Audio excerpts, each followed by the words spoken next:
ಈಗ ಸಮ್ಮರ್ ಆಗಿರೋದ್ರಿಂದ ಗಿಡಗಳಿಗೆ ತುಂಬಾ ನೀರು ಬೇಕಾಗುತ್ತೆ. ಹಾಗೆ ಪಾಟಲ್ಲಿರೋ ಗಿಡಗಳಿಗೆ ಬೆಳಿಗ್ಗೆ ಸಂಜೆ 2 ಟೈಮು ನೀರು ಕೊಡಬೇಕು ಮತ್ತು ನೆಲದಲ್ಲಿರೋ ಗಿಡಗಳಿಗೆ 1 ಟೈಮ್ ನೀರು ಕೊಟ್ಟರೆ ಸಾಕಾಗುತ್ತೆ. ಬೇಸಿಗೆಯಲ್ಲಿ ಗಿಡಗಳಿಗೆ ಲಿಕ್ವಿಡ್ ಗೊಬ್ಬರ ತುಂಬಾ ಒಳ್ಳೆಯದು. ವಾರಕ್ಕೊಮ್ಮೆ ಅಥವಾ 15 ದಿನಗಳಿಗೊಮ್ಮೆ ಈ ಲಿಕ್ವಿಡ್ ಗೊಬ್ಬರವನ್ನು ನಾವು ಕೊಡಬೇಕಾಗತ್ತೆ.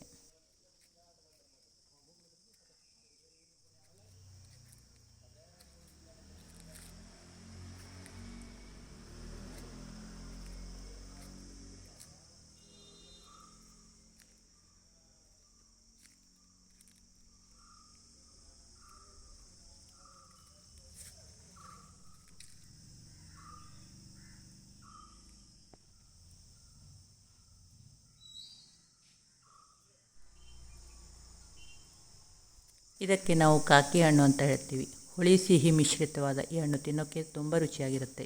Thank you.